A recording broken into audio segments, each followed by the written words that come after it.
বেণীমাধব, বেণীমাধব, তোমার বাড়ি যাব।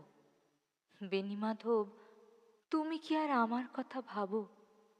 বেণীমাধব, মোহন বাঁশি তমাল তরুমূলে বাজিয়েছিলে। আমি তখন মালতী স্কুলে ডেস্কে বসে অঙ্ক করি।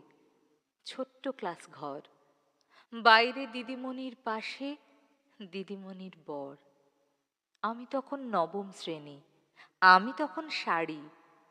আলাপ হলো বেণীমাধব সুলেখাদের বাড়ি। বেণীমাধব, বেণীমাধব, লেখাপড়ায় ভালো, শহর থেকে বেড়াতে এলে।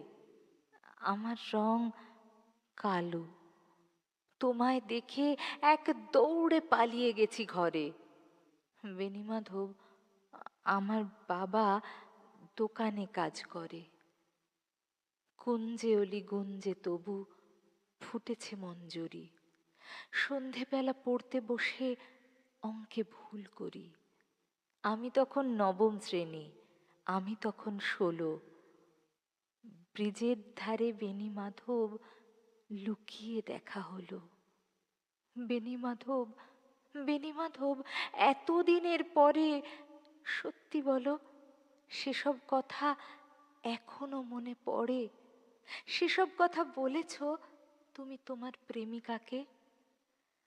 আমি কেবল একটি দিন তোমার পাশে তাকে দেখেছিলাম আলোর নিচে, অপূর্ব সে আলো। স্বীকার করি, দুজনকেই মানিয়েছিল ভালো। জুড়িয়ে দিল চোখ আমার, পুড়িয়ে দিল চোখ। বাড়িতে এসে বলেছিলাম ওদের ভালো হোক। রাতে এখন ঘুমোতে যাই একতলার ঘরে। মেঝের উপর বিছানা পাতা, জ্যোৎস্না এসে পড়ে। আমার পরে যে বোন ছিল চোরা পথের বাঁকে মিলিয়ে গেছে। জানি না আজ কার সঙ্গে থাকে। আজ জুটেছে, কাল কি হবে? কালের ঘরে শনি, আমি এখন এই পাড়ায় সেলাই দিদিমণি।